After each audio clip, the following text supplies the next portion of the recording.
네, 여러분 반갑습니다. 일목이박사 닉네임스는 일목이동웅입니다. 세 번째 시간인데요. 지난주는 제가 개인사 증상 시황을 못 드리고 이번 주에 다시 또 찾아뵙게 되었습니다. 이번 시간에는 주마가 편이라고 했습니다. 시장이 워낙 강세로 중간 조정도 없이 달려왔고요. 그런데 이 며칠 잠시 이제 숨고르기가 나타나고 있습니다. 그러나 다시 또 달려갈 것으로 보고 있고요. 그런 과정에서 그동안 이제 균형표로 3월 11일 이후 시장이 막 간다는 이야기. 이 전 시간에는 대세 흐름의 편성에서 좀 쉽게 투자하는, 편하게 투자하는 것에 대해서 말씀을 드렸고, 이번 시간에는 이제 개별 종목, 실제 매매하는 종목과 실제 발표했던 종목, 그 세부적으로 분석해서 바닥을 찾는 것과 이미 가고 있는 종목의 중간에 편성하는 방법, 이런 것들을 한번 살펴보고자 합니다. 예. 저는 일목균형표 이론을 국내에 원전의 한글판이나 입문서를 통해서 소개를 드렸고요. 많은 분들이 또 균형표에 관심을 가지고 계시지만 정확한 내용에는 잘 접하지 못했던 부분이 있었기 때문에 2011년경부터 이렇게 이제 아예 일본의 원래 일목산일지선 책을 국내에 소개를 하고 기회될 때마다 강의라든지 또 이런 전복 방법들을 말씀을 드리고 있습니다. 오늘 방송은 제가 처음에 나와서 말씀드렸던 3월 14일경에 왜 이제 3월 11일에 시장이 출발한다고 했던지 그 이유는 이미 앞에서 말씀드렸고요. 오늘은 그 이후의 흐름, 그리고 지금 시장은 단기적으로는 제가 지난주에 이제 못해서 좀 그런데 숨고르기를 하고 있고요. 이건 어디서 다시 매듭이 나올지 한번 저 나름의 의견을 말씀을 드리겠습니다. 그리고 가상화폐 정말 난리도 아니죠. 그리고 이 며칠 사이에 아주 폭락이 나타나고 있는데 고점 대비 한 4% 정도 내리는 것 같습니다. 그것을 균형표 방식으로 한번 지나갔지만 말씀을 드려보고요. 그 다음에 앞에서 말씀드렸던 종목들의 바닥 찾는 방법, 그리고 그러한 분석, 그리고 추세가 진행되다가 쉬고 다시 출발하는, 그러니까 중간 편성하는 방법, 이러한 것들, 그리고 예측과 예상이라고 하는 부분에서 균형표가 말하는 정의가 좀 따로 있습니다. 단순한 정의 설명뿐만 아니라 그것을 통해서 우리가 또 배울 수 있는 부분이 있기 때문에 이것을 좀 말씀드리겠고요. 그 다음에 일목균형표 차트가 9나 26과 같은 이러한 독특한 수치를 사용을 하는데 그것이 우리 현재 실정에서 보면 조금 느린 느낌이 좀 있기도 합니다. 그것을 좀 어떻게 보완하는지 이런 것을 실전 사례를 통해서 말씀을 드리겠습니다. 자, 이건 3주째 가지고 나오네요. 자랑이라면 자랑이고 있던 그대로 제가 안 했던 이야기는 아니니까 작년 1월 상투 이후, 작년 3월 19일 바닥, 이 저점, 최저점 찍고 돌아가는 자리에서 어쨌든 일목으로는 40이 변화일이 오고 했기 때문에 여기는 바닥이다, 강력 매수를 해도 되겠다는 의견이 나갔었고요. 그리고 그 다음에 불러댔던 게 제가 6월 8일이 첫 고점입니다.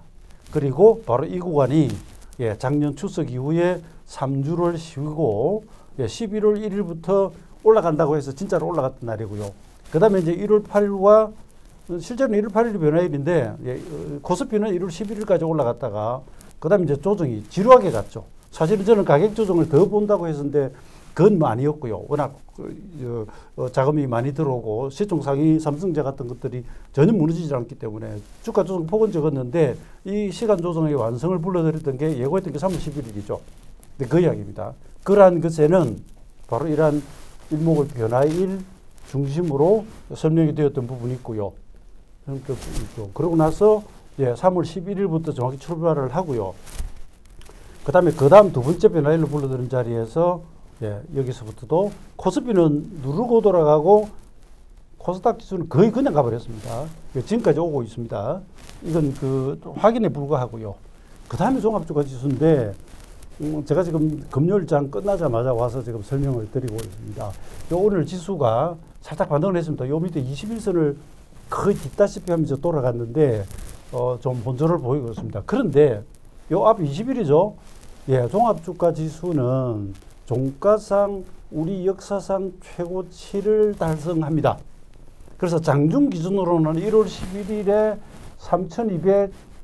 3,266포인트가 예, 장중 최고점이지만 종가상 고점은 이 장대 양봉 나온 이날인데 20일 날 신고가 돌파를 합니다. 그날 새벽에 미정시가 하락했음에도 불구하고 우리는 외국기관이 들어오면서 지수가 강세를 기록하죠. 그래서 제가 여기 채널에는 이제 1, 2주일 만에 한 번씩 들어옵니다만 3월 20일 날 제가 예, 또 다른 채널에서 그런 설명을 드렸어요. 신고가 나고 다 좋긴 한데 단기적으로는 언제 조정이 와도 손색 없을 그런 상황에 와 있다는 말씀과 함께 이건 그냥 제가 표현하는 겁니다만 간혹 보면 신고가 저주라는 게 있습니다. 신고가 저주. 아주 나쁜 말은 아니고요. 그냥 제가 반농담 삼아서 붙이는 말입니다. 이게 무슨 말이냐고 하면 우리가 시세를 보다 보면 강세상에서 오히려 신고가 내는 종목이 더 잘 갑니다. 역으로 생각해 보면 그렇게 먼저 앞서서 빨리 신고가 낼 정도로 힘이 좋은 종목이니까 그 힘으로 더 가겠죠. 그래서 차라리 강세 종목, 가격 상승 부담은 있지만 신고가 튀어나가는 종목 쪽으로 따라가는 것이 밑에서 어리바리 하는 2류, 3류주보다 수익이 더 나는 경우가 자주 있습니다. 근데 정보시장에는 보면 똑같은 어떤 조건이랄까 설명이랄까 격언이랄까 이런 것들이 상호 배치되는 게 있어요. 예를 들어 사람들이 가는 방향으로 같이 따라가라 해놓고 가지 않는 뒷골목에 꽃길이 있다라고 한다든지 이런 이야기와 함께 신고가 나오고 일종의 이제 속임수 돌파형 속임수처럼 기술적으로 보면 혹은 실패한 신호라고도 부르는데요. 그런 경우가 왕왕 생깁니다. 그래서 그걸 좀 다르게 보면 마치 어떤 기업이 특정한 뭐 결산기나 분기나 아니면 그걸 집계를 통해서 뭔가 포상을 하거나 이럴 때 왜 밀어내기 매출, 수출 이런 것들이 나올 수 있지 않습니까? 제가 쓰는 비유입니다. 그러면 앞에 이 다음에 나갈 것까지 다 땡겨가지고 그냥 다 밀어내버리면서 매출을 막 크게 잡는 거죠. 그죠? 그러면 거기에서 뭔가 에너지 소모가 크기 때문에 그 뒤에 보면 매출이 좀 줄어요. 그러니까 이걸 이제 좀 다르게 해석하자면, 물론 결과론적 해석입니다. 신고가 저주라고 하는 건 간혹 이런 경우가 있습니다. 실컷 혹은 박스 치거나 이런 구간에서 돌파해가지고, 야, 이제 돌파 신호다. 좋다. 그러면 매수 신호다라고 했는데 그게 오히려 역으로 되치면서 애를 먹이는 경우가 있죠. 그래서 이번에는 어쨌든 결과적으로 그렇게 됐습니다. 그래서 이게 여러분께는 제가 이제 지금 와서 드리는 말씀이지만 이 신고가 나온 날 그런 말씀을 드렸고요. 그리고 난 뒤에 대음봉이 처음 뜨고, 예, 이날 외국인들이 현금을 합쳐서 2조 한 5천억 정도를 팔았는데 연속 3일째 매도를 하지만 지수는 그래도 어제 영망치 양봉, 오늘은 21선에서 이러면서 가격보다는 약간 시간 조절을 거치고 가고 있습니다. 그래서 제 생각인데 저는 요 앞날 그랬습니다. 어차피 금요일도 혼조 보일 것이고 월요일도 등락한다. 그래서 제가 볼 때는 화요일이나 수요일에 저는 다시 출발한다고 봐요. 그러니까 이 부분은 여러분들이 뭐 지켜보시면 될 것이고요. 사실 이 앞주에도 수요일경에 들어오는 날을 말씀드린데 아마 치고 나갔을 겁니다. 그 다음에 이 그림을 천상 앞으로 좀 가가지고요. 한 가지 경계를 한다면 가장 재수 없는 케이스로 가면 작년 11월 1일 올라가는 이 자리 있죠. 10월 말. 여기로부터 이번 주까지 현재 주봉이 26주를 채워놓고 있습니다. 그러면 주간 차트에서 일목균일표 이 후행 스팬이 지금 이 위를 지나가고 있습니다. 이 길이가 26주거든요. 그렇기 때문에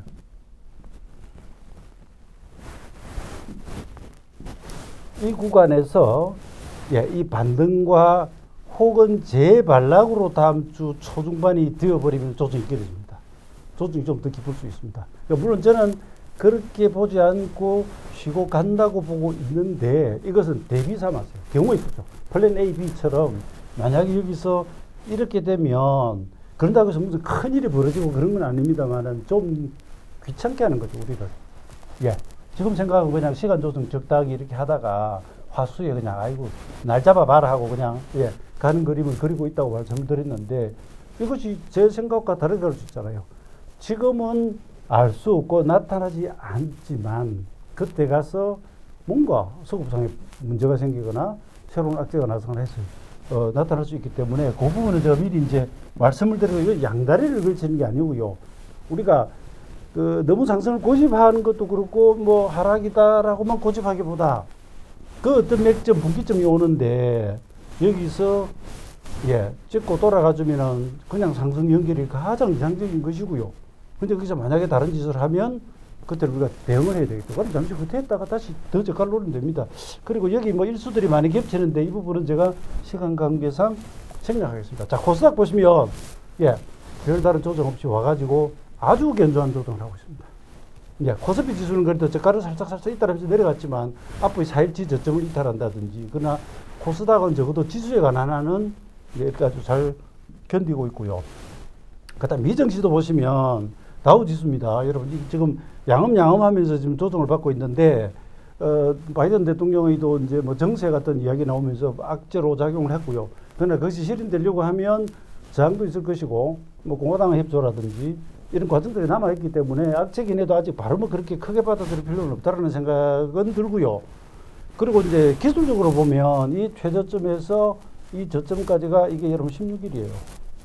이 저점에서 이 고점까지가 또 16일입니다. 이걸 일목에서는 대등수치라고 합니다. 같은 날짜들이 와가 때려버렸고요. 이 고점 길이는 17일이기 때문에 이게 이제 일목 기본수치인데 17, 16, 16일을 리듬이 지나가면서 단기 고점을 만들었고요. 아직 추세적으로는 큰 이상은 없이 주말 주초를 잘 넘겨야 되겠고, 그 다음에 여기서 이걸 세부적으로 들어가면 상당히 복잡한 부분인데요. 그래서 이걸 한번 보십시오. 지금 보시면 고점에서 여기까지가 지금 5일 차거든요. 일목을 양편 넣기를 합니다. 여기서 보시면 하나, 둘, 셋, 넷, 다섯, 여섯. 이게 한 6일 걸렸습니다. 6일. 양편 넣기 6일. 여기 보시면 하나, 둘, 셋, 넷, 다섯, 여섯, 일곱. 여기까지 7일입니다. 7일. 이거 조정이 섭성입니다. 이건 하나, 둘, 셋, 넷, 다섯, 둘, 넷, 여섯, 일곱, 7일 정도, 6, 7일. 그러면 시세가 매번 조정 시마다 이걸 반복한다라고 누가 보장을 하겠습니까? 그러나 이런 섭성이 보이면 우리가 보아야 할 것은 오늘 금요일이 6일 차고 월요일이 7일 차예요. 대개 이제 3579 홀수로 가는 편인데 혹시 미국이 이렇게 주말 주초를 지나가면서 뭐 물론 바로들 올려주면 더 좋고요. 좀 약세일 때 그럼 월요일 기점으로 우선 여기하고 대등수치로 본다면 월요일을 기점으로 그 이후에 반등이 오는지 보는 것도 하나 뭐 재미있는 일일 것 같고요. 뭐 이평선으로 보면 그동안 21선 이달은 없었다는 거 이런 거 이런 것들 다 저희가 이제 습성으로 분석합니다. 그 다음에 제가 종종 이 비트코인 주봉이나 일봉을 가지고 설명을 드린 적이 있는데 지금 이미 여러분 상황은 이런 벌어져 버렸습니다. 제가 오기 전에 장중에 후반에 캡처를 떴는데 지금 이렇게 지금 급락을 하면서 전 저점들이 다 무너졌습니다. 이 저점 무너졌습니다. 지금 급락하고 있습니다. 비트코인이. 그러니까 이유는 여러 가지가 있긴 합니다만 기술적으로 보면 이것도 굉장히 재밌습니다. 제가 전에 이 시세가 상투치고 넘어갈 때 44일, 45일짜리 섭성을 아마 말씀드린 거 기억하실지 모르겠습니다. 그 자료가 나올 겁니다. 여기 보시면 이 사이트는 일수계산을 좀 이상하게 합니다. 균형표는 양편 넣기를 하는데 이쪽은 한편 넣기만 해요. 그래서 여기서 여기 바닥에서부터 여기까지가 25일 걸렸다고 나오는데 실제로 양편 넣기 하면 26일입니다. 그러면 일목 균형표 후행 스핀이 여기를 찍고 돌아가는 순간 여기서 상투를 쳐버린 거예요. 그 다음에 이 저점하고 26일이에요. 여기는 지금 25라고 되어 있지만 양편 넣기 하면 26일입니다. 그러면 또 후행 스핀이 여기 찍고 돌아가는 순간 이번에 바닥 찍고 돌아가 버린 거예요. 바닥 찍고 돌아갔습니다. 그리고 고점끼리 보면 제가 이걸 말씀드린 이유는 균형표를 이렇게 써먹을 수도 있다는 차원인데요. 이 고점과 이 고점이 보시면 44일입니다. 여기는 44일이라고 하는데 실제로는 45일입니다. 그럼 일목균형표 40이 기본수치를 안 지켰잖아요. 그 다음에 이 저점에서 이 고점까지 이게 또 45일이에요. 그 다음에 잘 보십시오. 이 저점에서 여기까지가 또 45일이에요. 45일입니다. 그러면 여기까지가 44. 이거 한편 넣기 하면 이게 45, 한편 넣기 하면 45, 양편 넣기 하면 46입니다. 그러니까 이 일수들이 와가지고 자꾸 상투를 만들고 바닥을 만들고 하면서 이번에 이렇게 터져버린 겁니다. 터졌고요. 그리고 예, 이 고점에서 여기 고점까지를 보면 이게 양편 넣기로는 정확히 33일입니다. 이게 일목 기본 수치예요. 여기서 여기까지가 양편 넣기 26일이고요. 그럼 이 자리는 이 33 기본 수치와 저 앞에 제가 양편 넣기를 할게요. 46일짜리가 반복되어 가지고 만들었습니다. 근데 이것이 반드시 급락이 올 것이라고 예측은 못하지만 우리가 이것이 우리가 매매하던 종목이었다라고 생각을 한다면 균형표의 예, 시간론 하나만 가지고 어떤 보조지표 없이 뭔가 여기서는 시세가 변할 가능성이 있다라고 한 날들을 집어낼 수 있죠. 그래서 제가 말씀드린 게 시간은 불가역적이고 앞으로만 진행이 되고 어떠한 경우에는 그 날은 오기 때문에 이 날로부터 45일이 언제라고 하는 것을 알 수가 있죠. 그 45일, 46일에 시세가 뒤집히고 안 뒤집히고 하는 것은 그다음 문제지만 현 시점에서 할 수 있다는 겁니다. 예, 내비게이션이 운전을 하다 보면 전방 30km 전방에 더 좌회전 하십시오. 그 분기점에서 직진하십시오 하고 알려주듯이 그 거리를 알려주잖아요. 그러니까 그런 면이 좀 있습니다. 그래서 이게 뭐 아주 뭐 신비롭거나 현혹되고 그럴 건 아니고요. 시세가 이렇게 리듬을 탈 때가 있습니다. 미국채 수익률 계속 움직일 때 제가 11일 단위로 돌아다니는 거 보셨죠? 고점 저점 계속 그러다 지금 무너져 버려가지고 예, 조정을 받고 있죠. 아무튼 비트코인은 이 앞에 오던 이 고점은 52주 주봉의 기본 수치였고요. 그런 다음에 고점 찍고 좀 급락하면서 일목에서 말하는 Y 파동이 지금 예, 벌어지고 있습니다. 뭐 그리고 이러면 이제 지나간 거 가지고 당신 이야기하느냐 하지 않느냐 하실 건데 제가 지난 주말에 예, 이러한 리듬이 온 것을 제가 개인적으로 올린 게 있고요. 그 다음 여기서는 지금 여기 오는 일수가 오늘이 이제 42일 정도 걸려요. 그리고 이게 아마 11일 겁니다. 둘, 넷, 여섯, 여덟, 아홉, 여기까지 하면 10일 정도 됩니다. 그럼 지난번에 떨어질 때 보면 일수들이 예, 한 13, 4일 정도 가고요. 그리고 이제 45일짜리가 있으니까 이런 생각을 해볼 수가 있죠. 만약에 이번에도 42일 기본 수치에서 돌면 주말 주초에 반등을 하고요. 이 일목 기본 수치에 못 들고 계속 간다면 45일차 가서 그럼 다음 주 초에 가서. 네, 그럼 오늘이 금요일이니까 2, 3, 4, 5 하면 예, 금, 토, 일, 월 여기는 매일 다 집어넣거든요. 그 월, 화 사이에서 무기치고 올 가능성이 있죠. 그러니까 이렇게 가상의 틀을 한번 세워놓은 겁니다. 그것을 일목에서는 예비하게 산다고 합니다. 어디서 반드시 돌아간다가 아니라 여기 가다 보면 오늘 42일 그리고 월요일 가면 45 변화일이 오는데 지금 떨어지고 있는 네가 여기서 뒤진지 안 뒤진지 보겠다. 만약 여기서 일봉에서 뭐 특징적인 현상 예, 반등에 좋은 것들 어떤 그림들이 나오면 내가 이 시세를 매매하고 있다면 거기서는 매수를 해보겠죠. 그런 겁니다. 그래서 이 부분에서 시간을 좀 많이 끌었는데 자, 그 다음에 예측과 예상 그리고 예측과 대응에 대해서 좀 말씀을 드리겠습니다. 이것을 무슨 학문적으로 접근하고 그럴 거 아니고요. 여기서 우리가 얻을 것이 좀 있습니다. 일단 일목균형표가 뭐 제가 여기서 와서 변화를 불러드리고 뭐 어쩌고 하는 바람에 예측의 도구, 예측을 위한 도구, 예측만을 위한 도구냐 그렇지는 않습니다. 그 일목산인마저도 일본에서 뭐 시세의 요코전화, 우리를 지금 천하장사라고 불렸지만 전화가 와서 시세를 물어보면 딱 책에 그렇게 나옵니다. 나는 내일의 시세를 모릅니다. 내일의 시세, 미래는 모른다는 거죠. 그러나 다만 이러이러한 모습으로 여기까지 이렇게 흘러왔기 때문에 여기서 이렇게 되면 뭐 된다 안 된다 이런 식의 표현을 한다는 거죠. 그 시세를 가장 잘 본다는 분도 그러한데 그 여기서 이제 예측은 일반적으로 우리가 예측하지 말라고 그러잖아요. 근데 여기서 말하는 예측은 미리 재어둔다, 잰다, 측정한다. 그 다음에 대응하기 위해서입니다. 재어두고 내가 이러한 예측을 세우고 이렇게 될 것으로 보았는데 실제로 그런 현상이 눈앞에서 벌어지면 즉각 대응을 해야죠. 예를 들어서 여러분들이 현물종목을 가지고 있다가 전체적인 장도 분위기도 좀 안 좋고 뭐 예를 들어서 5일선 이거 이탈하면 팔아야 될 것 같은데 대응봉으로 때리는데 그냥 보고 있는 거예요. 그러면 안 되는 거죠. 그래서 대응을 해야 돼요. 사실 이게 쉽지 않습니다. 그래서 투자의 맨 마지막은 심리예요. 그 주문키를 탁 치는 건 손이고요.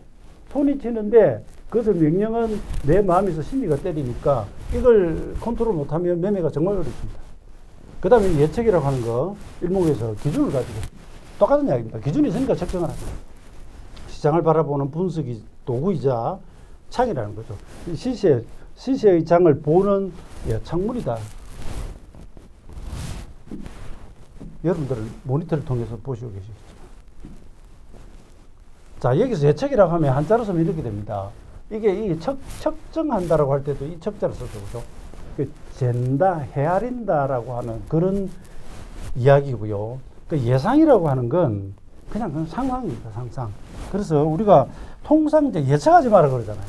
예측하지 말라고 하는데 그건 좀 구분해서 씁니다. 그러니까 일반적으로 예측하지 말자고 하는 것은 통상 이제 예측에 좀 휘둘리거나 예측이라고 하는 것은 어떤 미래를 내다보는 거니까 그 신의 영역인데 인간이 그것을 정확하게 계속해서 맞추기란 쉽지가 않거든요. 또 그런 것에 내가 휘둘리고 얽매이면서 정상적인 투자를 하기 힘들 수도 있기 때문에 예측하지 말라 그러는데 그렇지는 않습니다. 이건 근거를 가지고 어떤 기준을 가지고 원칙을 가지고 혹은 기법을 가지고 미리 재보는 것이죠. 일목에서는 이걸 또 예비계산이라고 합니다. 그래서 예측을 하지 말라고 했을 때 균형표식으로 구분해서 이야기를 하자면 이건 우리 매매하는 사람들한테는 사실 말이 안 되는 이야기예요. 예를 들어서 여러분 매도를 한다고 할 때 여러 가지 이유가 있죠. 그죠? 근데 이제 자금이 필요해서 지금 돈을 꼭 지불해야 될 상황이어서 어쩔 수 없이 판다라고 하는 경우가 아니라면 예를 들어서 판다면 얼추 왔다. 이 정도 수익이 달성했다. 이런 경우와 함께 빠질 것 같으니까 팔지 않습니까?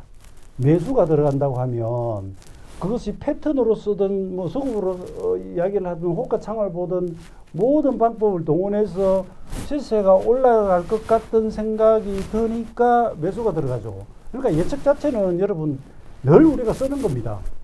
그리고 시스템 트레이딩이라고 해가지고 프로그램을 짜가지고 자동 매매를 시키는 것조차도 예측이 들어갑니다. 왜냐? 프로그램 네가 네 맘대로 해보라가 아니거든요. 그죠? 사전에 우리가 일정한 조건을 입력을 하지 않습니까? 어떤 조건을 넣었죠? 이러이러한 상황, 이러이러한 조건이면 올라가니까 사라, 네가. 그죠? 이러이러한 조건에 달하면 뭐 청산하라든지 그 자체도 예측이 들어가 있는 겁니다. 다만 이렇게 짜놓고 그 다음에 내내는 기계가 이제 프로그램이 그냥 하는 것이죠. 그 제가 이걸 자꾸 강조하는 이유가 예측을 하기 위해서는 이제 근거나 기준, 원칙이 있다고 했지 않습니까? 그죠? 그래서 이 예측을 하다 보면 이제 우리가 시장을 보면서 나름대로 이유를 찾겠죠. 이유를 찾습니다. 그것이 기술적 분석이든 기본적 분석이든 심리 분석이든 뭐 수급 분석이든 재료든 그 어떤 것이든 이러한 기준 하에 나는 이제 이건 사야 된다 아니면 기다리자 팔자라고 판단이 나왔단 말이에요. 그러니까 저희를 예를 들면 몇 월 며칠을 예를 들어 변화일로 봤다고 하거나 이러이러한 가격에 가면 간다라고 했다고 했을 때 예측이 정확히 맞지 않는 경우도 당연히 많죠. 그랬을 때 아무 생각 없이 매매하는 사람과 달리 예측을 위해서 이러한 각 조건들을 분석하고 나열하고 비교하고 가중치를 두고 이런 과정에서 본인 스스로가 상당한 공부가 되고요. 많은 자료를 가져오게 되고요. 그러면서 만약에 그 중에 어느 것이라도 전혀 예상치 못한 새로운 변수가 나와서 시세가 내 예측대로 안 갔다면 당시 기준으로 이걸 왜 몰랐을까? 근데 전혀 예상 못했던 일이 벌어질 수 있죠. 9.11 테러 갑자기 비행기가 들어와가지고 무역센터를 들이박아 버리는 그런 전혀 예상치 못한 그런 경우를 제외하면 어느 것이 내가 원래 봤던 조건 중에서 어느 것이 실현이 안 되거나 달라져 가지고 내 예측과 달라지는지를 본단 말입니다. 그러면 거기서 즉각 대응 행동이 나올 수가 있는 거죠. 그러니까 아무 생각 없이 그냥 뭐 올라가겠지 내려가겠지 뭐 언제든 사야지 이러고 있기보다 준비를 해놓고 그러니까 이 자체가 상당한 공부가 되고 그 다음에 대응이 빨라지고요. 심지어 일목사님 이분이 그런 표현도 씁니다. 아무리 분석해도 모를 때는 오직 모를 뿐. 숭산 스님이 주로 쓰신 분입니다. 오직 모른다. 나는 이 시점에서 도저히 알 수가 없다라는 것을 아는 것으로 만족할 수 있다 그랬습니다. 그러니까 지피지기 하면 백전백승이라고 손자병법이 나옵니다만은 내 스스로가 지금 현재 시세는 아무리 분석해도 모른다고 했을 때 그냥 그 상태에서 2, 3일 지나면 시장이 나에게 속삭여 준다는 거예요. 아, 저 원래는 이기로 가려고 해요 하면서 보여주거나 이 변수들이 변하기 시작한다는 거죠. 그러면 준비해두고 예, 분석해놨기 때문에 적각 행동이 가능하다고 표현했습니다. 이 부분이 재밌을지 모르겠는데 제가 뭐 여름부득이라서 전달이 좀 부족하긴 합니다만 아마 이해는 하셨을 것이라고 생각이 됩니다. 그래서 균형표에서 여러 가지 장치들, 조건 이런 것들을 가지고 나름대로 이제 예측을 하는데 일 목사님이 전화 받으면서 했던 이야기처럼 그러나 그 상태에서는 예외 계산입니다. 그런 다음에 그러한 날이 오고 조건이 완성되면서 시세가 움직이면 그때는 강력하게 행동한다는 것이죠. 그리고 만약에 예측대로 안 가면 그 다음에는 대응 따라갑니다. 절대로 거스르지 않고. 그 다음에 예상은 그냥 기준, 아무 기준 없이 막연한 상상입니다. 공상이고요. 뜬구름입니다. 뜬구름이 왜 뜬구름이냐고 하면 공중에 떠 있잖아요. 근거라고 할 때는 뿌리를 내리고 있습니다. 그죠? 그래서 심지어 구름이 뭐야, 뭐 어떤 사람은 이것이 뭐 양과 같다 그러고 어떤 사람은 강아지 같다, 토끼 같다 서로 의견도 다르기도 하고요. 상념 속에서 그건 전혀 달라지기도 하고 이러기 때문에 이건 안 된다라고 하는 이야기입니다. 예, 예상. 그리고 이러한 기법이나 이런 것 없이 그냥 상상 예상으로 매매를 하면 그러한 사람들은 고수하수도 아니고 이걸 우리가 전문적인 용어로 재수를 합니다. 사서 올라가면 재수가 좋고요. 사서 빠지면 재수가 나쁘고. 웃자고 하는 이야기입니다.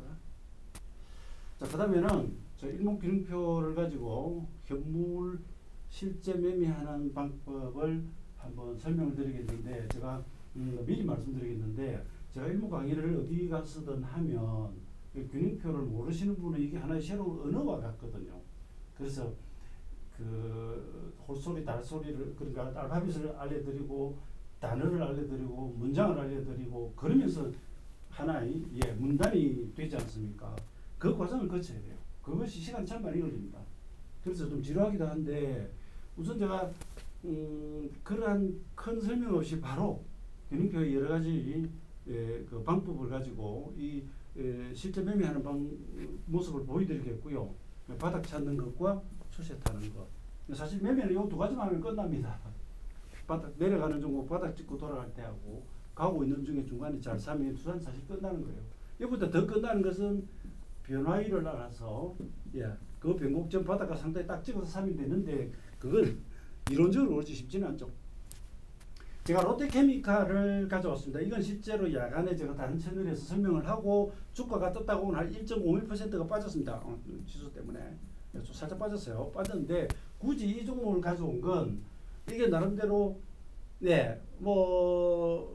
그 증권사 보고서를 통해서 보자면 한 38만원에서 한 40만원 정도의 목표치가 나오고요. 작년 분기 대비 흑자라든지 근데 2분기에도 실적이 상당히 개선될 거로 보고 있고요. 다만 저기 충남 서산에 가시면 황금산 코끼리 바위라고 바닷가에 제가 거기서 사진도 많이 찍어 다니는데 거기 대산단지가 지금 대산. 롯데케미칼이 2분기에 여기 공장이 한 달 정도 쉬나 봐요. 그것이 이제 약간 핸디캡이고 그 외에는 그러니까 적어도 기업으로 내용으로 봐서는 크게 이제 하자가 없다고 봅니다.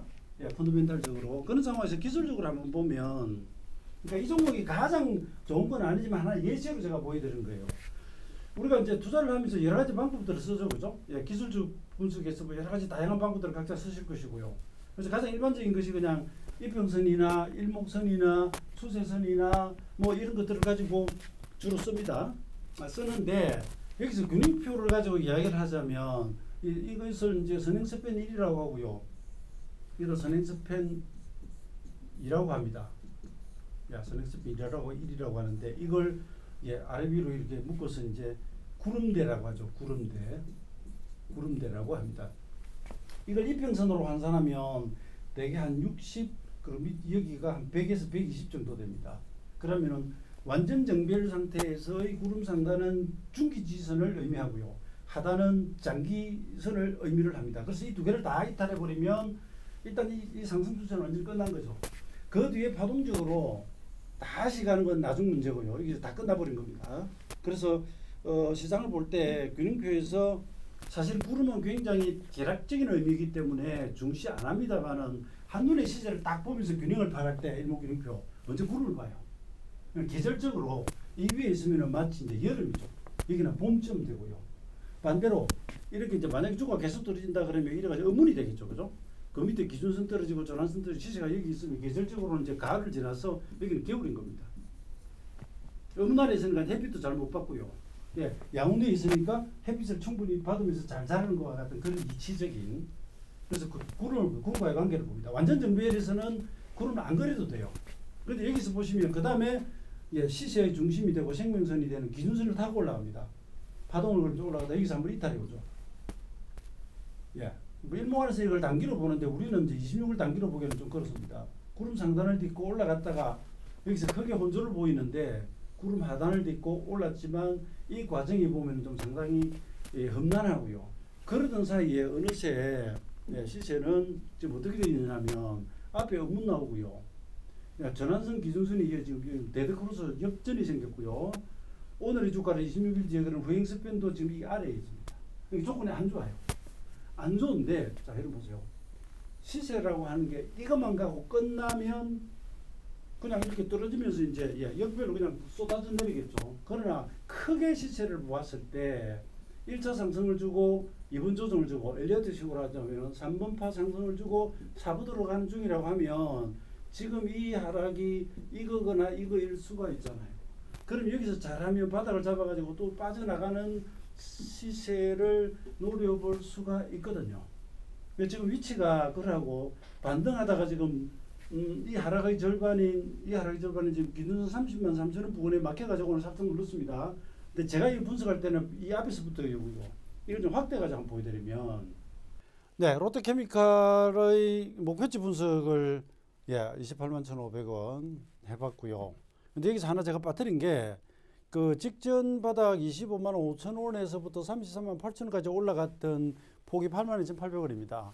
이 전체를 예, 3분의 2 방식으로 하면 28만 3천 원이 나옵니다. 그러니까 지금 이 자리는 직전 상승의 3분의 2, 75% 조정을 받은 것이죠. 그리고 이 하락과 이 하락 파동을 같이 하면 예, 28만 1,500원과 1,000원 차이가 나고요. 그러면 가격으로는 얼추 예, 뭔가 의미 있는 자리에 왔다고 볼 수 있는데 다만 지금 역별로 떨어지고 있는 여기서 극복을 못하고 다시 밀리게 되면 26만 8천 27만 들어가 버립니다. 이단 목표치들이 있으니까. 근데 그렇지 않고요. 우리가 바라고 소망하고 기대하는 대로 돌아 올라간다고 가정했을 때 위로 당연히 이제 돌파가 나오겠죠. 그런데 좀 전에 제가 말씀드렸던 게 여기서 5음년이 나왔고요. 여기 8음년이 나왔고요. 이러한 음봉이 많다라고 하는 것은 그만큼 종목이 약하다는 의미도 되지만 그것이 심화되면 우리가 주역에서 말하는 예, 일목의 형보론입니다. 음이 극하면 즉 양생이라고 합니다. 양생한다 그럽니다. 양전환한다. 그러니까 계절적으로 이 돌려보면 사계절을 보면 겨울이 가장 예, 깊고요. 예, 동지 지나서 밤이 가장 길다가 태양이 이제 남의 기선 갔다가 돌아 올라오면서 예, 낮이 길어지기 시작하죠. 음이 가장 극한 자리가 제일 바닥이 되는데 그것을 계량화하기는 힘들지만 이렇게 8, 5, 13음년 그리고 양봉 두 개 들고 이 정도면 그 일목경에서 최상의 행보라고 하는 표현이 나오는데 그런 수준입니다. 그럼 물론 그 뒤에 상승 전환을 위한 몸집들이 충분히 나와야 돼요. 근데 여기서 지금 양봉 3개를 조그맣게 주고 그 다음에 큰 양봉 하나 나오면서 아직 기준선 돌파는 안 됐지만 30만 3천 원 그 몸짓이 나오기는 시작했습니다. 그리고 주봉을 이건 시간 관계상 좀 넘어가고요. 주봉을 한번 보시면 예, 2020년 3월 바닥에서 1차 상승을 주고요. 그 다음에 눌림목을 주고 횡보를 오래 하다가 다시 올라와서 33만 8천 원을 갔다가 조정받아서 누른 자리가 여기가 이제 기준선입니다. 기준선. 예, 균형표에서 이제 일목 균형표에서 이 선을 기준선이라고 합니다. 26봉의 고가저가 중심인데 이게 올라오고 있습니다. 여기 중간에 들어있는 건 20주 이평선인데 여기는 지지했지만 여기는 살짝 이탈했고요. 그러나 기준선이 아직 살아 있습니다. 살인 상태에서 고가에서 이제 7주 조정을 받았습니다. 여기 보시면 하나, 둘, 셋, 넷, 다섯, 여섯, 일곱, 여덟 여기는 8주 조정 받았어요. 그 7주나 8주나 뭐 거의 예, 뭐 얼추 비슷하다고 볼 수도 있고요. 어쨌든 일봉으로는 가격 3분의 2와 N자 목표치를 쳤고요. 그리고 주봉으로는 기준선 지지를 했고요. 그 다음에 조금만 더 들어가 보면 사실 이걸 제가 보여드려야 되나 말아야 되나 고민을 좀 했는데 제가 이거 일수상의 특징을 한번 쭉 한번 보겠습니다. 예, 일수상의 특징을 보면 이 고점에서 이 고점까지가 여러분 34일이에요. 자, 근육표 33이 일목 기본수치입니다. 이 고점에서 이 최고점까지가 32일이에요. 그럼 원래 일목 기능가 33 이렇게 되면 65변화일로 가거든요. 그럼 34, 32니까 65변화일입니다. 이 상토가 65변화일이 나왔습니다. 거기로부터 또 33일을 내려온 자리가 이 최저점이에요. 이 최저점입니다. 여러분, 이 화면에 잘 안 보이시겠는데, 이 가장 최저점이 33 일목변화일입니다. 그러니까 이쪽 33과 이쪽 33이 좌우 대등이 되지 않습니까? 이게 V자로 33일이고요. 예, 이게 V자로 33일이고요. 이 N자로 33일입니다. 그러면 33일수가 세 번째 반복되고 있다는 거죠. 그 외에 일수들을 보면 이 저점 밑을 후행스핀이 통과하고 있는데, 네, 여기가 26일로 27일입니다. 그러니까 최바닥하고는 조금 다릅니다. 그 이후에 이제 양봉이 나오는 건 맞고요. 그 다음에 또 한 가지 보면, 이거 뭐 너무 많아가지고 좀 그런데, 이 12월 23일 최저점에서 이번 이 저점이 일목기록표 76일이고요. 일수가 많습니다. 또 3333 왔으니까 당연히 이거 65일입니다. 그러니까 일목에서 33, 26, 그 다음에 52, 76, 중간에 65, 뭐 42 이런 것들이 다 변화일들이거든요. 여기 보면 27, 33, 76, 52, 65 일수가 이게 다 모였습니다. 다 모였습니다. 그런 상태에서 반등을 시도를 하기 때문에 그러면 이거죠. 확률적으로 증거가 많이 모일수록 범위일 가능성이 크지 않습니까? 그러니까 이 자리가 균형표 변화일 가격, 그 다음에 주봉의 기준선 이런 것들이 합치되고 움직이려고 하니까 제가 언급을 시작한 거죠. 그 이후에 잘 올라갈지는 시장의 문제가 하나가 있고요. 만약에 시장이 가장 재수 없는 종목이 또 이런 것들입니다. 이렇게 그림이 인물 좋게 다 만들어 놨는데 이 친구는 올라가려고 하는데 시장이 죽어버리는 경우가 있어요. 그동안 많이 올랐던 시장이 나 좀 질래 그러고 그죠? 특히나 이제 롯데케미 같은 경우는 약간 이제 시총이 좀 있으니까 그런 경우가 있고요. 또 반대로 다른 갈 때 내가 못 가서니까 그럼 이번에 내가 갈래 하고 틈새로 치고 가는 종목들이 있긴 한데 최근에 이제 외인기관 수급이 조금 달라지기 시작합니다. 그래서 이 종목 하나 가지고 제가 왜 여기서 관심을 두고 했던지를 설명을 드렸는데 여러분들이 제가 말씀드리는 방법으로 접근하시려면 이거 엄청나게 어려운 겁니다. 그래서 혹 이걸 보시는 분들은 무슨 투자를 그렇게 어렵게 하냐고 무슨 시간을 재고 시간을 온갖 걸 다 봐야 그렇게 해야만 투자가 되는 건 아닙니다, 여러분. 가능하다면 쉽게 접근해서 매수를 하고 수익을 내는 것이 가장 좋죠. 그건 저도 마찬가지고요. 그런데 이러한 방법이 있다라는 것이죠. 방법이 있다는 것은 그것을 쓰고 안 쓰고는 뭐 취사선택의 문제이지만 이렇게 여러 방법을 동원할 정도로 균형표가 굉장히 세밀하게 장치들이 잘 되어 있어서 그것들이 투자에 도움이 되는 경우가 많습니다. 그 다음에 SK바이오를 한번 보겠습니다. 이건 실제로 뭐 샀습니다. 그런데 이 덩치가 워낙 커서 제가 여기서 샀다 그래가지고 여러분들이 따라오지는 않으시겠죠. 따라와야 별 필요도 없을 것이고요. 이건 상장된 지가 얼마 안 됐지 않습니까? 그래서 보면 차트상에 필요한 그 지표들이나 이런 것들이 좀 많이 부족해요. 부족한데 여기 보면은 14음년을 떨어지다가요. 13 정도 넘어가기 시작하면 엄청난 겁니다. 떨어지다가 여기 마지막에 보면은 봉이 몸통이 굉장히 좁게 나오고 저는 결과적으로 처지 양봉이 됩니다. 프로는 일량의 매수. 프로는 일량의 매수. 이런 표현이 있습니다. 그렇게 하고 전환선을 올라탄 다음에 반등했다 눌림을 주는데 이게 여러분 일목의 전환선입니다. 전환선이 여기서 돌아가죠. 그죠? 이건 9일간의 고가저가 중심을 가지고 그러기 때문에 여기 보시면 이날이 이달보다는 올라가죠. 그죠? 둘, 넷, 여섯 개 올라가죠. 근데 이거 올라가면서 요거 돌파하고요. 여기 올라가면서 이제 여기까지 가니까 전환선이 돌아갑니다. 이 밑에는 ROC라고요. 9일 전의 주가와 비교를 시킨 제가 9일짜리 ROC를 넣어놨습니다. 여기 보면 제로 라인 위로 갔죠. 그러면 이 봉이 최근 9일간의 고가를 돌파를 했다는 얘기입니다. 종가를, 여기서는 종가를. 균형표는 이제 9라고 하는 숫자를 좀 중요시하니까. 그런 다음에 올라갔다가 누르는데 전화선은 안 깹니다. 매수를 합니다. 매수를. 도지 붙이고 양봉 넣고요. 전환선 터닝해서 지금 올라가고 있습니다. 올라가고 있고요.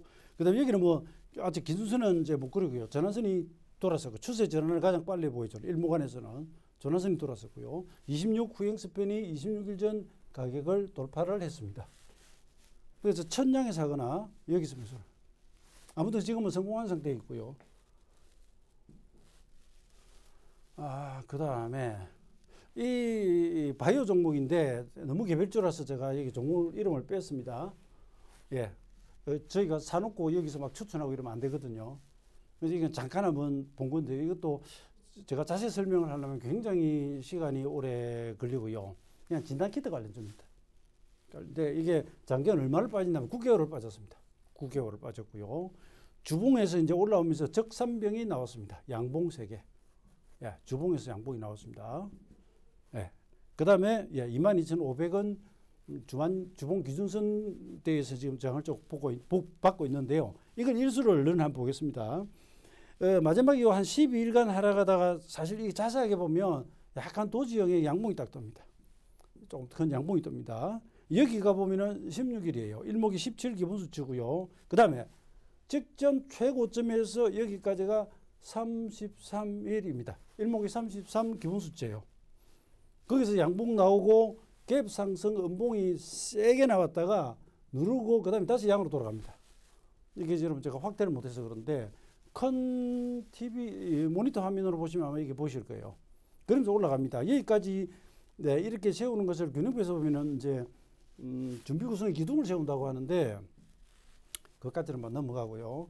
그 다음에 눌림목 기점에서 하나, 둘, 셋, 넷, 다섯이 저점을 찍습니다. 그리고 그 다음날, 살짝 빠지지만, 이제 오늘 양봉이 붙었는데, 이게 일목이 17 기본수치 변화일이에요. 17 기본수치. 그러니까, 제가 하는 기준으로는 33일을 누르고요. 올랐다가, 눌림목 주고 다시 오늘 17 변화일인데, 구름 상단 디뎠던 종목에서 양봉이 나왔단 말이에요. 그럼 나는 사보는 거예요. 뻐꾸기를 날려보는 겁니다. 뭐, 그래가 주저앉으면 잘라버리면 되고요. 그런데, 여기서부터 제대로 돌아가면 그건 이제 내가 성공을 하는 거죠. 매수가 성공을 하는 것이고요. 이걸 또 다른 방법으로 설명을 드리자면 상당히 내용이 많은데 제가 다른 종목을 또 해서 넘어가겠습니다. 자, 이건 개비금융입니다. 개비금융인데 제가 이건 이제 다른 채널에서 설명하면서도 여기 바닥이나 여기 바닥일 때 이게 바닥 찍고 돌아가는 것에 대한 이야기를 했던 종목이에요. 그 이후에 이제 많이 갔는데 이것도 한번 일수를 한번 여러분 따져보겠습니다. 그러니까 여러분들이 제 이야기 듣자마자 일수 센다고 되는 건 아닌데 다만 이제 가격이나 어떤 지지선을 딛는 것이나 시간상에서 습성을 한번 찾아보면 재미있는 경우가 많다는 겁니다. 이 출발하는 자리는 빼고요. 여기 자리로 가보면 고점이 쓰이고 13일입니다. 13일이고요. 이 고점은 이 고점에서 33 변화일 마이너스 1일입니다. 13은 일목에서 26의 절반 반기라고 합니다. 반기. 근데 여기서 바닥이 될지 안 될지야 뭐 정확히 알기는 어렵죠. 근데 그 다음에 이 첫 양봉이 뜨고요. 이게 잉태선이 뜹니다. 이게 음봉이 뜨고요. 양봉이 큰 게 하나 나옵니다. 그리고 3일을 쉬다가 장대 양봉으로 기준선을 돌파를 하면서 바닥을 탈피하기 시작합니다. 그리고 상승 이후 다시 눌림목이 왔을 때 여러분 이 자리가 일목의 17 변화일이에요. 17 변화일 다음 날 또 장대 양봉이 뜹니다. 그리고 여기 10일, 여기 10일 누르고 그때부터는 양봉은 날아가기 시작합니다. 그러니까 이게 여러분 저보고 이상한 종목 하나 뭐 일목하고 마저니가 가져와서 이야기하는 거 아니냐 하실지 모르겠는데 말씀드렸듯이 여기서부터 이 종목이 바닥 찍었다라는 이야기가 이미 제가 다른 채널에서 했던 이야기고요. 그 이후 전개되는 모습을 보여드리는데 여러분 이 기준선에 일목 기준선에 옆에 넣어 있죠. 그죠? 구름도 좀 띠가 얇죠. 그러면 이제 장기간 등락을 했다는 것이고요. 그 전체 박스 압축한 상태에서 이것이 위로 탈피를 하느냐 아래로 이달을 하느냐 중요한 순간인데 균형표사건으로는 이것이 일목이 33, 32 변화일이고요. 네. 거기서부터 어디 갔습니까? 다시 26 변화일이 와가지고 사실은 이게 최저점이 돼요. 한번 들었다가 눌림 주고 돌아가는 최저점은 26일입니다. 그래서 후행 스팬이 이 최고점 밑을 지나가는 순간 돌아나기 시작합니다. 이게 많은데 제가 이야기를 하면서도 이거 너무 복잡한 것 같다가 좀 그렇습니다. 이 안에서 보면 10일에서 11요. 1이듬. 그리고 양봉 날아가기 시작합니다. 바닥에서 17 변화일 다음날 양봉이 뜹니다. 그러니까 이상하게 기본수치, 대등수치 지나갈 때마다 시장이 뭔가 울컥 이렇게 시동을 걸더니 여기서 그냥 왕, 예? 엑셀러레이트, 악셀레터를 밟고 날아가 버립니다. 우연히 일칠 수도 있겠죠. 이렇게 막 돌리도 그다음에 못 가는 것도 있겠지만 어쨌든 성공했지 않습니까? 기준선을 딛고 날아갔지 않습니까? 그러니까 제가 말씀드렸듯이 서두에 오늘 바닥 찾기나 이런 거 할 때 여러 가지 방법이 있지 않습니까? 아니면 결과적으로 다 움직이고 난 뒤 뭐 따라가지 뭐 이런 방법도 있겠지만 균형표를 알고 좀 보다 보면 이때쯤에는 뭔가가 좀 움직일 가능성이 있겠는데 하는 그런 생각이 스치고 지나가는 날들이 있고 자리들이 나옵니다. 그럴 때 맞으면 따라간다는 거죠. 이 모든 종목들을 다 매매할 수는 없겠지만 그런 식으로. 근데 여기서 좀 더 확대를 해보면 이렇게 되죠. 네, 여기 만들어 놨네요, 이미. 여기까지가 10일이고요, 여러분. 예, 여기까지가 10일입니다. 색깔이 똑같아서 잘 안 보이시겠는데, 그러고 난 뒤 양으로 날아가 버립니다. 그리고, 예, 여기 저점하고 양봉 뜨기 전날까지 일목이 17 변화일이고요. 요 최저점 이날하고 최고점하고가 일목의 26 기본수치입니다. 그 다음에 뭐 형보론에 따른 이런 것들은 제가 그냥 이야기를 안 하겠습니다. 내용이 너무 많았어요. 그 뒤에 흐름을 보면, 예, 아까 보면은 여기가 26 변화일이었잖아요. 근데 이 저점에서 26 변화일에 여기서 27차구나. 고점이 나오고 조정받고 다시 갑니다. 근데 눌림목 주는 이 최저점이 32일이에요. 아까 이거 32일이었죠. 32일. 일부러 이런 종목만 제가 찾아서 가져온 게 아닙니다. 그러니까 여러분 여기서 조정받고 누르고 가는데요. 이 고점이 26일짜리고요. 아까 이게 32일인데 눌림목 주고 가는 자리 이게 32일입니다. 그러고 나서 상투가 며칠이냐면 40일이에요. 42 되면 일목이 또 그 다음 기본수치거든요. 여기서부터 조정이 들어오기 시작합니다. 그러더니 지금 현재 어떻게 지금 가고 있느냐면 이 저점에서부터 26일 차부터 양봉이 다시 붙기 시작합니다. 그러니까 여튼 제가 계속 말씀드리면서도 균형표를 꼭 저렇게 매매해야 되느냐라고 하시면 그건 아니에요. 저는 이 방법을 아니까 이렇게 설명해 드리는 거예요. 여러분들이 계속 이렇게 연구를 하시고 이러다 보면 추세면 추세, 아니면 뭐 보조지표면 보조지표, 거래면 거래, 수급이면 수급 이런 것들이 물론 좋아지니까 가는데 그 사이에 뭔가 잘 보면 시간적인 습성이 나타날 때가 있다고 하는 것이죠. 제가 작년 시세 출발점과 1월 상투 그리고 이번 3월 11일 바닥 잡아내던 것과 마찬가지로 됩니다. 자, OCI도 이제 매매 종목이에요. 그러니까 여기서는 이제 일목경기 구름과 이평선과의 관계를 좀 말씀드리겠는데 시세는 가다 보면 늘 뭐 조정을 받고 갑니다. 이 조정의 저점을 또 잘 잡으면 좋고요. 파동은 상승 파동은 최소 반등이 두 번의 기회가 오고요. ABC. 그 다음에 엘리어트 방식으로 하면은 최소 세 개의 상승 파동이 있기 때문에 가장 저점이 못 잡더라도 여기서만 잡아도 상당히 좋은 가격에 살 수가 있고요. 아니면 중간에 올라갈 때 추세 조정해버리면 됩니다. 우리는 지금 여기서 이 장면을 한번 보시면 OCI가 이 상투를 찍고 빠지는 과정에서 막 1수는 둘째 치고 1수는 15일밖에 안 걸렸는데 여기에 보면 이평선 두 개를 찍습니다. 근데 여기서는 제가 공개를 할게요. 대개 60일선 쓰는데 65일선도 씁니다. 어느 것이 더 정확하다는 건 없습니다. 종목에 따라서는 여기 딛기도 하고 여기 딛기도 하고 혹은 뭐 더 아니기도 한데 여기서는 보면 65일선 딛고 돌아갑니다. 15일 걸렸거든요. 그러고 난 뒤 반등하다 기준선 딱 걸리죠. 그럼 이 전체의 절반이 딱 여기입니다. 그리고 눌림목을 주는데 전체적으로 안 깹니다. 그러면 두 가지가 남은 거예요. 하락 5파로 가거나 상승 N자로 가거나 둘 중에 하나가 남았는데 여기서 무슨 짓을 하느냐면 이게 15일인데 이 15일 되는 날 양봉이 나오고요. 그 다음 날 벗기면서 가버립니다. 저희는 가지고 있죠. 오늘 작년에 캡처 떴는데 오늘 천상 조금 팔았습니다. 예. 종목들이 좀 이렇게 섹터별로 좀 순환도 있고 하니까 장기는 가져가더라도 단기는 팔았습니다. 조금 팔았습니다. 그러니까 이런 리듬을 타면서 매매를 했습니다. 이걸 모르시면 뭐 이거 아닌 다른 방법 매매하셔도 되고요. 저희는 제가 균형표의 나름대로 굉장히 여러분 진수를 보여드리고 있습니다. 어려운 겁니다, 이게. 어렵습니다. 근데 잘 이용하고 시세가 그 리듬을 타주면 정말 재밌게 돌아갑니다. 제가 시간이 이제 거의 얼마 없어가지고, 예, 나머지를 설명할 수 있을지 모르겠는데요. 미부조선. 예, 저 계속 매매 중이고 중장기 좋게 보고요. 업황이 이미 되는 정도 아닙니까? 이거 보시면 이 구름 하단 부근에서 딛고 돌아갑니다. 이게 보면 또 32일이에요. 이상하게 32가 많이 나오죠. 이 상승이 여러분 32일이에요. 이 하락이 32일이에요. 구름 하단 딛고 돌아가다가 기준선 걸리고요. 그때부터는 이제 기준선 안 깹니다. 전환선 타고 가고 조정화도 21선 딛고요. 21선 아직도 안 깨고 있습니다. 안 깨고 있습니다. 그러면 여기 양운에 지금 정비를 왔지 않습니까? 그럼 쉽게 말해서 21선이나 기준선을 완전히 다 깨기 전에는 그냥 고 하셔도 돼요. 고 하셔도 돼요. 네, 이런 식으로 그냥 편안한 추세 매매. 그냥 갈 때까지 한번 가보자. 이런 방법이 있고요. 그 다음에 여기서 뭐 지금 76 변화일 들어오고 하는 이것은 지금 제가 무시하겠습니다.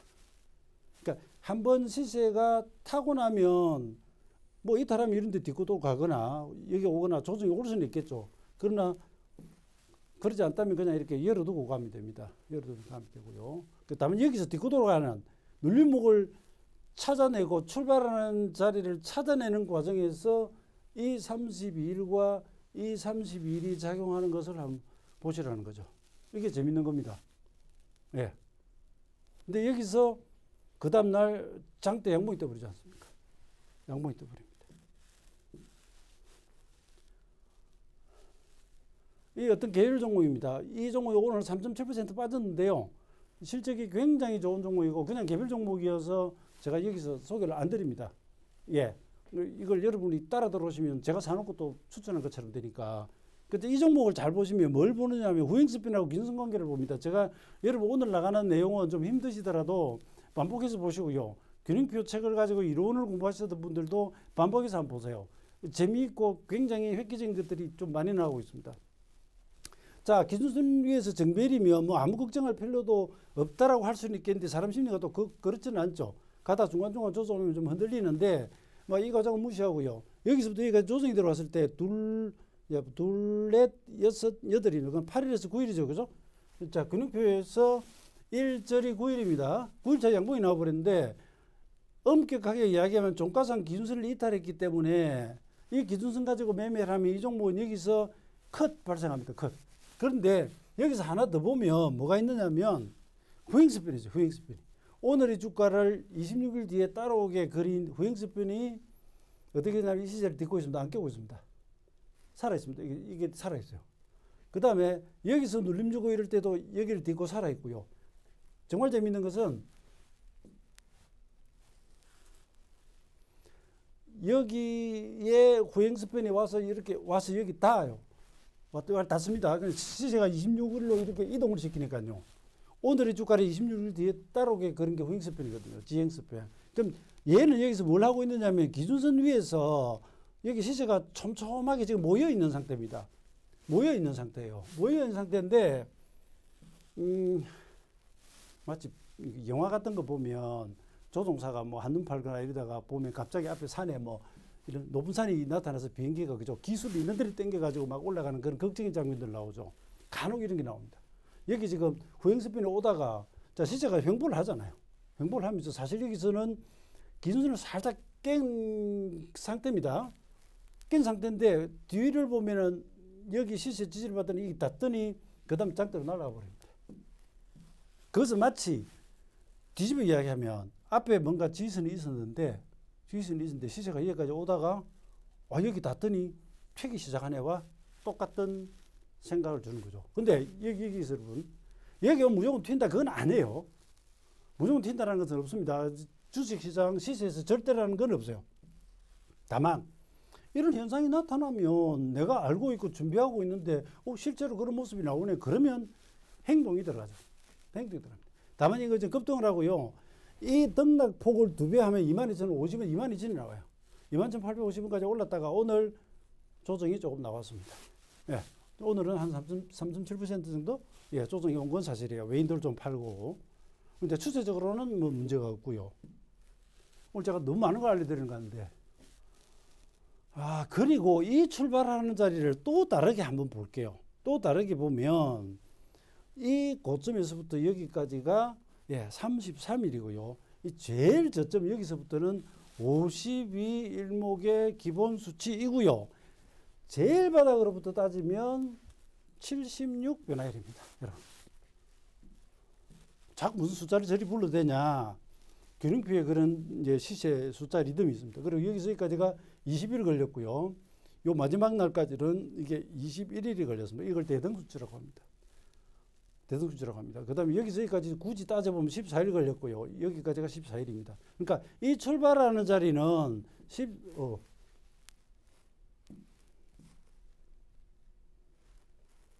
이 출발하는 자리는 14일 대등, 20일 대등, 그 다음에 33, 52, 76 기본 수치가 다 모여가지고 이 한 점 이후 장대 양봉이 뜹니다. 이게 거짓말 같은 일이죠. 그죠? 그러니까 종목을 찾다 보면 이런 경우들이 이제 발견이 되고요. 그러면 알지 않습니까? 어디에 지선이 있다, 날짜가 모였다, 아니까. 그러면 거기서 집중해서 바라보는 거죠.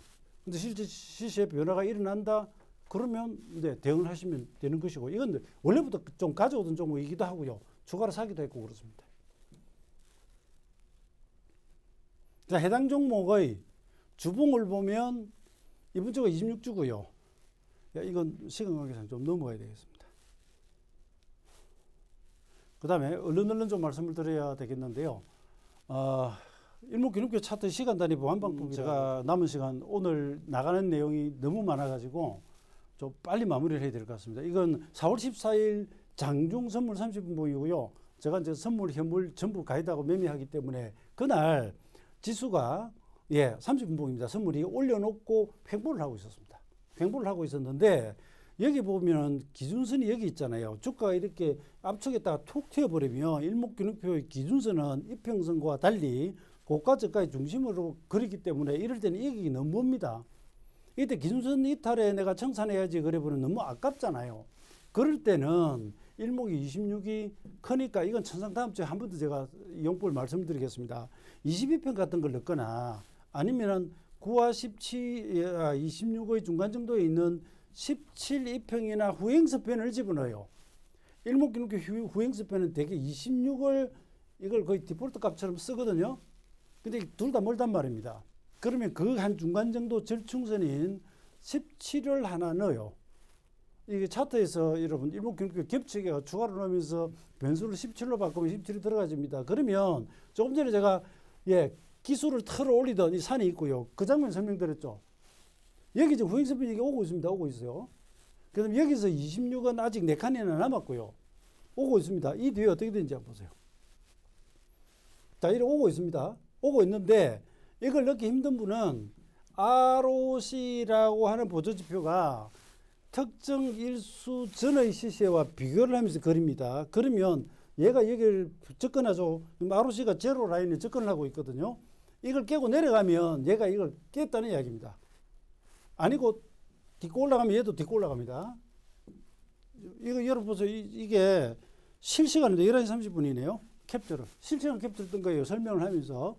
22평을 보거나 기준선은 뭐니까 22평을 보거나 17 후행서편을 쓰거나 그 다음에 시세가 어떻게 됐느냐 이거예요. 어떻게 됩니까? 여기서 스치듯 치고 올라가 버리죠. 여기 튀어 올라 버리죠. 그러니까 여기와 여기는 봉이 17개예요. 여기 보면은 ROC가 17 ROC가 제로 라인 부분에 오다가 튀어달아납니다. 늘 이렇지는 않아요. 이날따라 제가 정말 이건 처음으로 설명했는데 실제 그런 사건이 벌어져 버렸죠. 이런 현상이 벌어져 버렸죠. 다시 설명드릴게요. 이 정도 되면 이미 이제 기준선하고 이익이 적어졌잖아요. 그럼 이 추세 매매를 한다면 나 기준선 이틀 전에는 가져갈래 하면서 이렇게 추세 매매가 가능해져요. 이탈하면 자르고. 그런데 이런 자리 등등 해서 이익이 벌어져 있고 이럴 때 그 다음 26이라고 하는 수치가 내가 매매하는 기준으로는 너무 폭이 커. 그러면요. 30분봉이면 15분봉이나 이런 식으로 바꾸는 방법이 있긴 합니다. 1봉 단위로 했을 때 너무 크면 뭐 60분봉으로 바꾼다든지 해서 그걸 그렇게 바꿔서 보는 방법이 있고요. 아니고 이 봉 안에서 한다면 이평선을 하나 넣어가지고 20선 같은 걸 하나 넣는다든지 아니면 이런 식으로 후행스팬을 더 짧은 걸 하나 집어넣어가지고 이 경우에는 제가 17 후행스팬을 넣은 것이 적중을 했죠. 시체가 이렇게 옆으로 행보를 하지 않습니까? 그러니 보시면 후행스팬도 행보를 하고 있거든요. 이 두 개가 가져가니까 가다가 여기 닿는 순간 튀어버렸죠. 여기 양봉이 튀어버렸죠. 이 중요한 매매 팁입니다. 그 다음에 종목을 보시다 보면 양봉이 이렇게 막 올라가가지고 이 그림 보면 도저히 겁이 나서 못 사겠다라든지 이런 종목들이 간혹 생깁니다. 코스모 신소재입니다. 예, 지금 뭐 2차 전지에서 난리가 난 종목이고, 예, 저희도 매매를 한 종목인데, 이런 종목일 경우에 이제 이게 30분봉, 얼려를 보면 여러분 긴수는 안 깨죠. 여기 이탈에다 올라타고요. 그럼 단순무식하게 보면 이 종목을 사거나 보유할 때 이게 뭐 어마어마하게 벌어지면 좀 아까처럼 17을 넣거나 22평을 넣거나 하는 수도 있지만 그냥 뭐 긴수 깨지기 전에 나는 그냥 가져갈래 뭐 얼마를 가든 가보자 가능합니다. 간혹 이런 종목들이 나옵니다. 그래서 이건 두 가지로 씁니다. 가지고 있으면서 자를 때와 좋은 줄은 알겠는데 따라가려니 도저히 겁이 난다 그러면 까짓 거 저가에 사도 울릴 때는 뭐 손절나고 그죠? 고가에 사도 뭐 델로 뭐 날아가고 하니까 델 녀석이라고 할게요. 네. 들어가는 거예요. 그런 용도로 예, 제가 설명을 드리고요. 제가 시간이 좀 있는지 모르겠는데 이거 정말 머리 아픈 거 하나만 이제 보여드리고 마감하겠습니다. 예, 저는 뭐 현선물 매매를 다 하고요. 장경으로는 선물은 아주 초미시하게는 뭐 200틱 차트까지도 열어보고 이러는데 4월 22일 날 장경입니다. 여러분 이 습성을 한번 볼게요. 우리가 이제 시세를 가지고 매매를 한다고 할 때 어떤 뭐 추세를 정확하게 잘 타주거나 이러면 참 편하죠. 그죠? 그렇지 않고 등락하는 장이 오거나 이러면 참 어렵습니다. 그런데 그것이 가격적으로 어떤 습관을 가지고 있거나 시간상의 습관을 가지고 있거나 아니면 특정 라인을 타거나 이러면 그래도 매매를 하기가 좀 쉬운데 안 그러면 매매가 정말 어렵고 일목사는 이분은 그냥 혼조장은 아예 매매하지 말라고 이야기를 하는데 이걸 제가 장중에 한번 끌고 볼게요.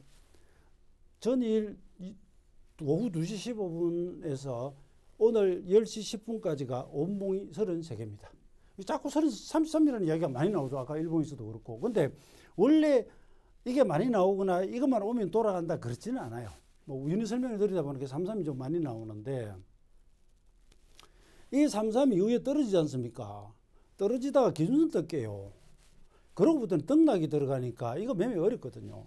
어려운데 제가 이날 이러다 보니까 사후적으로 계산해 보니까 이 반등 고점이 여기하고 17개이더라고요. 그러면은 33의 절반을 일목에서 이제 17이라고 보거든요. 이게 어떻게 가느냐면 9가 핵심이 되는 수치고요. 이 두 배 하면 29, 18인데 중간에 하나를 뺍니다. 17되고요. 이걸 두 번 하면 34인데 33으로 가고요. 두 배 하면 66인데 65, 129 이런 식으로 갑니다. 네, 이렇게 갑니다. 이거 다 하면 예, 이게 이거 다 하거나 해가지고 숫자를 이제 42도 만들어내고 52도 만들어내고 이러는데 우선 33과 17은 배수와 2분의 1의 관계거든요. 17개 가서 고점 치고 떨어집니다. 그런데 거기서부터 또 17개를 가니까 어디 갔습니까? 이게 상토가 돼요. 그럼 17과 17이 가니까 이게 33이 되죠. 그러면 한번 보세요. 여러분 이게 선물장중 분봉인데 리듬을 탈 때는 이런 행위를 한다니까요. 여기서 여기까지 33개잖아요. 여기까지 33개입니다. 그럼 내가 장중 매매를 하고 있으면서 거기서 고가가 될지 저가가 될지는 모르겠지만 몇 시 몇 분에 33이 온다는 건 안단 말입니다. 알 수가 있겠죠. 그죠? 왜냐하면 쭉 꺼놓으면 몇 시 몇 분 되면 33이 오는데 하고 있는데 여기서 고점 치고 그 뒤가 중요하죠. 그건 물론 이 순간에 여기까지 빠질지를 어떻게 합니까? 모르죠. 다만 내가 이 시장을 보고 있다면 올라왔을 때 전고점보다 밀리면 이 장중에 잘게 매매하는 중이라고 한다면 경계를 하거나 롱포지션을 끊고 숏으로 들어가거나 이렇게 대응이 나오는 거죠. 그죠? 그리고 3333 갔으니까 여기는 뭐다? 65 일목의 기본 수치가 되는 것이죠. 예. 그리고 이건 이제 뭐 오후 2시경인데 여기서부터 또 17개가 오잖아요. 또 17개가 옵니다. 여기서 반발을 해요.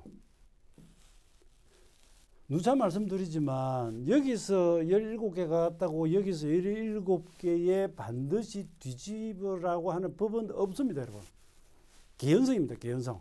예, 반드시 이러해야 된다라고 하는 것이 아니라 이럴 가능성이 있다라고 보고 거기를 주목하는 거죠. 주목하고 있는데 이것이 종목이건 선물이건 분봉이건 원봉입니다, 원봉. 예, 원봉입니다.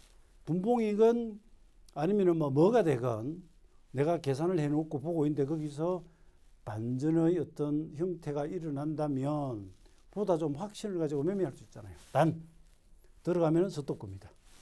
예, 스톱급을 놓고 만약에 이거 실패로 돌아가면 자를 준비를 해야 되겠죠. 예, 그건 뭐 당연한 이야기고요. 예, 장시간 이렇게 설명을 드렸는데 사실 오늘 내용은 굉장히 좀 어려운 겁니다. 예, 말씀을 드리면서도 아마 이거 보시면서 와, 나는 막 하나도 모르겠다는 분도 계실 거예요. 제가 여러분께 일목을 강요하지도 않고요. 예, 한번 관심은 가져보시라고 할 수 있는데 균형표가 이렇게 시세를 장중 분봉이건 아니면 일봉 주봉이건 아까 뭐 비트코인이 되건 뭐가 되건 네, 시세를 이렇게 분석을 해서 어디서 변할 가능성이 있다고 하든지 이러이러한 조건이면 사자, 팔자라고 하는 것들을 네, 우리가 미리 예비 계산해서 준비를 해 놓을 수 있는 그런 장점이 있다. 네, 균형표 안에 그렇게 기법들이 다양하게 있고요. 그것을 이제 어느 수준까지 익혀가지고 몇 가지를 쓸 것이냐 하는 것은 우리의 취사 선택의 문제이고, 여러분들은 이제 이걸 하시기 힘드시면 전문가 도움을 받으시면 되고요. 약은 약사에게, 진료는 의사에게. 그리고 약 줬다고 남용 말고 약 모르고 오용 말자. 그래서 기왕에 이 영상을 보시는 분들 중에 균형표에 관심을 가지셨다면 제가 가장 잘한다가 아니라요. 제가 균형표의 사용에 관해서는 그래도 대한민국에서는 남보다 좀 독보적인 부분이 좀 있기 때문에 여기서 하나의 아이디어를 착안하셔가지고 관심이 있으시면 공부를 해보시고 그렇게 해서 조금씩 발전되어 나간다면 그것을 알 때와 모를 때는 굉장히 큰 차이가 있을 것이라는 생각이 들고요. 그리고 예측보다는 예측도 중요하지만 그 다음에 대응이 중요합니다. 그리고 예측과 달라졌을 때 그것에 얽매이지 말고요. 그것을 고집하지 말고 또 유연한 자세를 가지는 것도 필요합니다. 그래서 여러분 이 시세가 어려운 겁니다.